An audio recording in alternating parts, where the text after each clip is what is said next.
ಯಾರೂಪ ನೆನೆಸ್ಕೋಬಾರ್ದು, ಕಲ್ಪನೆ ಮಾಡಬಾರ್ದು.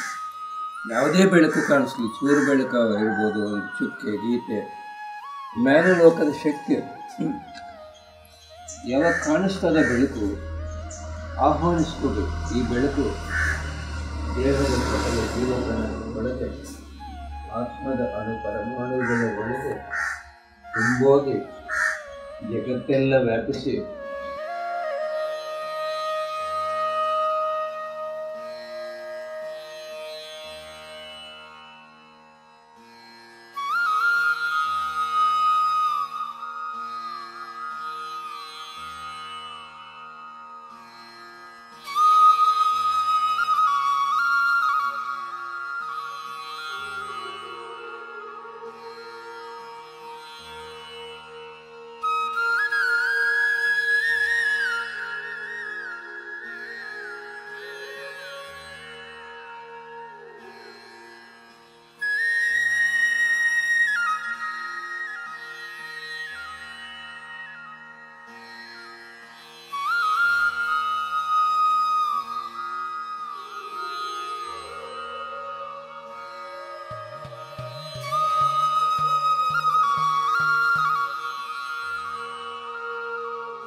eight, 7, 6, 5, 4, 3, 2, 1, 0.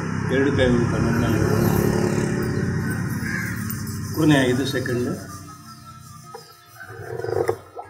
5, 4, 3, 2, 1, 0. ಕೈಗಳು ನೋಡ್ತಾ ನೋಡ್ತಾ ಕಂಡುಬಿಟ್ರಿ.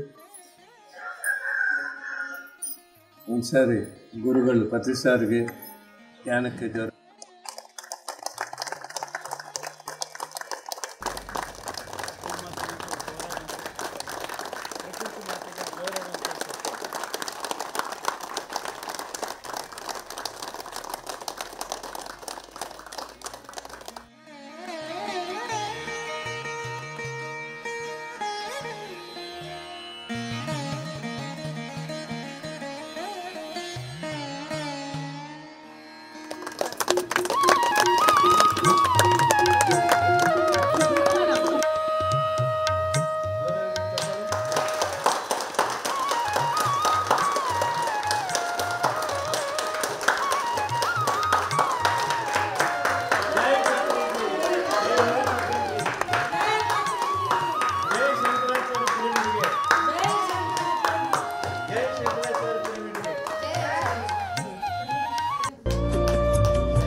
ಸೆಕೆಂಡ್.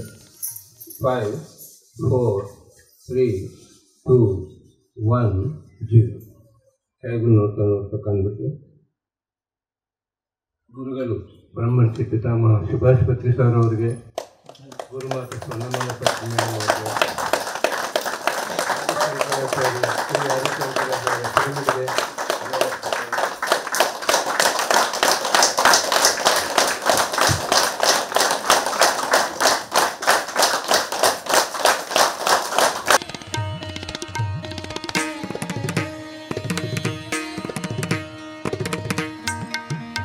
ಯಾದೆ ಹಿರಿಯಾದೆ ನಮ ಕನಸಲಿ, ಬಲವಾದೆ ಒಲವಾದೆ ನಮ ಬದುಕಲಿ, ನೆಲೆಯಾದೆ ಸೆಲೆಯಾದೆ ನಮ ಮನದಲ್ಲಿ.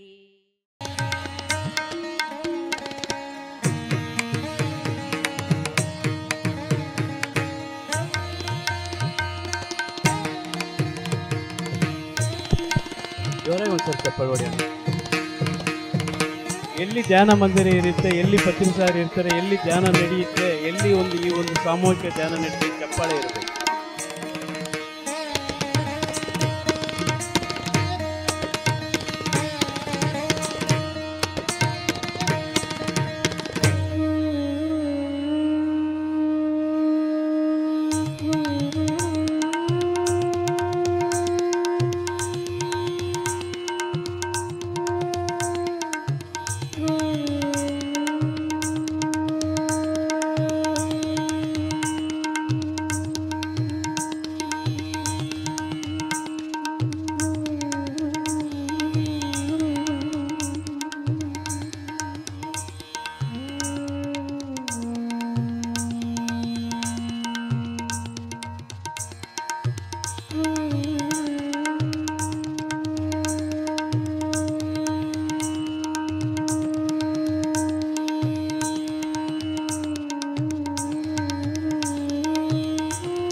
ಪರೋಕ್ಷವಾಗಿ ಸಹಕರಿಸಿದ ಎಲ್ಲ ಧ್ಯಾನ ಬಂಧುಗಳಿಗೆ ಸ್ವಾಗತ ಸುಸ್ವಾಗತವನ್ನು ಬಯಸುತ್ತಾ ಇಂದಿನ ಸ್ವಾಗತ ಕಾರ್ಯಕ್ರಮ ನಾನು ಮುಗಿಸ್ತಾ ಇದ್ದೇನೆ. ಪತ್ರಿಜಿಯವರ ನಿಜ ರೂಪವಾದ ಪ್ರೇಮ್ನಾಥ್ ಸರ್ ಅವರನ್ನು ನಾವು ಆ ಪತ್ರಿಜಿ ರೂಪದಲ್ಲಿ ಕಾಣ್ತಾ ಇದ್ದೀವಿ. ಯಾರು ಪತ್ರಿಜಿಯನ್ನು ಕಾಣಿಲ್ವೋ ಇವತ್ತು ನಮ್ಮ ಗುರುಗಳಾದ ಪ್ರೇಮ್ನಾಥ್ ಸರ್ ಮೂಲಕ ಅವರನ್ನು ಕಾಣ್ಬೋದು. ಅಂತ ಅದ್ಭುತವಾದ ಗ್ರೇಟ್ ಮಾಸ್ಟರ್ ನಮ್ಮ ಜೊತೆ ಇದ್ದಾರೆ. ಅವರ ಮೂಲಕ ನಾವು ನಮ್ಮ ಪಿರಮಿಡ್ ಉದ್ಘಾಟನೆಯನ್ನು ಆರಂಭಿಸಿದೆವು ಅಂತ ಹೇಳಿದರೆ ಇದು ನಮ್ಮ ಪೂರ್ವಜನ್ಮದ ಪುಣ್ಯದ ಫಲ ಅಂತ ಹೇಳ್ಬೋದು. ಅದಕ್ಕೆ ನಾನು ತುಂಬ ಇಷ್ಟಪಡ್ತಿದ್ದೇನೆ. ಈ ಲೋಕಾರ್ಪಣೆ ಯಾವ ಸಂದರ್ಭದಲ್ಲಿ ಆಗಿದೆ ಅಂತ ಕೇಳಿದರೆ, ಈ ದೇಶದಲ್ಲಿ ಒಂದು 5 ಶತಮಾನಗಳ ಹೋರಾಟ, 5 ಶತಮಾನಗಳ ಕನಸು, ಅಯೋಧ್ಯೆಯಲ್ಲಿ ರಾಮ ಜನ್ಮಭೂಮಿಯಲ್ಲಿ ಪ್ರಭು ಶ್ರೀರಾಮಚಂದ್ರನ ದೇಗುಲ ನಿರ್ಮಾಣ ಆಗಬೇಕು ಎನ್ನುವ 5 ಶತಮಾನಗಳ ಕನಸೇನಿದೆ, ಆ ಕನಸು ನನಸಾಗಿರುವಂತಹ ಒಂದು ಸುವರ್ಣ ಕಾಲಘಟ್ಟದಲ್ಲಿ ಭಾರತಿ ಮೇಡಮ್ ಅವರ ಕನಸು ಕೂಡ ಇವತ್ತು ನನಸಾಗಿದೆ. ಬಹುಶಃ ಧ್ಯಾನ ಅಂತ ಹೇಳಿದ ತಕ್ಷಣ ನಾವೆಲ್ಲರೂ ದೂರ ಓಡಿ ಹೋಗ್ತೇವೆ. ವಿಷಯ ಇಷ್ಟೇ, ಈ ಒಂದು ಜಂಜಾಟದ ಬದುಕಿನಲ್ಲಿ, ಈ ಒಂದು ವ್ಯಾವಹಾರಿಕ ಬದುಕಿನಲ್ಲಿ ನಮಗೆ ಧ್ಯಾನ ಮಾಡಲಿಕ್ಕೂ ಸಾಧ್ಯ ಉಂಟಾ, ಆಗ್ತದಾ? ಅಥವಾ ಒಂದು ರೀತಿಯಲ್ಲಿ ಮನಸ್ಸಿನ ಚಂಚಲತೆ ನಮ್ಮನ್ನು ಬಿಡುವುದಿಲ್ಲ ಧ್ಯಾನ ಮಾಡಲಿಕ್ಕೆ. ಅವರು ತುಂಬ ಶ್ರಮಪಟ್ಟು ಮಾಡಿದ್ದಾರೆ. ಇದನ್ನು ನನಗೆ ತುಂಬ ಸಂತೋಷ ಆಗಿದೆ. ಇದು ಇನ್ನೂ ಮುಂದಕ್ಕೆ ಎತ್ತರಕ್ಕೆ ಬೆಳೀಲಿ, ನನ್ನಿಂದ ಆದಷ್ಟು ಸಹಕಾರ ಅವರಿಗೆ ಕೊಡ್ತೇನೆ. ಸರ್ ಏನು ಹೇಳ್ತಾರೆ ಪತ್ರಿ ಸರ್, ಪಿರಮಿಡ್ ಒಳಗೆ ಧ್ಯಾನ ಮಾಡಬೇಕು ಅಂತ. ಪಿರಮಿಡ್ ಏನು? ಆಸ್ಪತ್ರೆ. ಡಾಕ್ಟ್ರ್ ಯಾರು? ಧ್ಯಾನ. ಯಾಕೆ ಎಲ್ಲ ಬಂದ್ರೇನು? Doctor free, hospital free, no medicine. ನಮಗೆ ಔಷಧ ಇಲ್ಲ. ನೀವೇನು 5 ನಿಮಿಷ ಹೇಳ್ತಿರೋ 10 ನಿಮಿಷ ಹೇಳ್ತಿರೋ, ನಿಮಗೆ ಧ್ಯಾನ ಮಾಡಿದ ಮೇಲೆ ಏನೆಲ್ಲ ಅನುಭವ ಆಗಿದೆ, ನಿಮಗೆ ಏನೇನು ಕಳ್ಕೊಂಡಿದ್ದೀರಾ, ನಿಮ್ಮ ದುಃಖ ಕಳ್ಕೊಂಡಿದ್ದೀರಾ, ನಿಮ್ಮ ಕಷ್ಟಗಳು ಕಳ್ಕೊಂಡಿದ್ದೀರಾ, ನಿಮ್ಮ ಅಶಾಂತಿಯಿಂದ ಶಾಂತಿ ಬಂದಿದೆಯಾ, ಅನಾರೋಗ್ಯದಿಂದ ಆರೋಗ್ಯ ಬಂದಿದೆಯಾ, ಧ್ಯಾನ ಮಾಡಿದ್ಮೇಲೆ ನೀವೆಷ್ಟು ಬದಲಾವಣೆ ಆಗಿದ್ದೀರಾ ಅಷ್ಟೇ ನಿಮಗೆ ತಿಳಿದಷ್ಟು ನಮ್ಮ ಕ್ಯಾಮರಾ ಮುಂದೆ ಹೇಳಿದರೆ ನಾವು ಇಡೀ ಪ್ರಪಂಚಕ್ಕೆ ನಿಮ್ಮ ಒಂದು ಸಂದೇಶವನ್ನು ಮುಟ್ಟಿಸ್ತೀವಿ. PMC ಕನ್ನಡ ಚಾನಲ್ ಅಂದರೆ ಪಿರಮಿಡ್ ಮೆಡಿಟೇಷನ್ ಚಾನಲ್ ಬ್ರಹ್ಮಶ್ರೀ ಪಿತಾಮಹ ಪತ್ರಿಜಿಯವರು ಸ್ಥಾಪನೆ ಮಾಡಿ ಹೋಗಿದ್ದಾರೆ. ನಿಮ್ಮ ಅನುಭವಗಳನ್ನು ಈ PMC ಕನ್ನಡ ಚಾನಲ್ ಕೊಡಿ.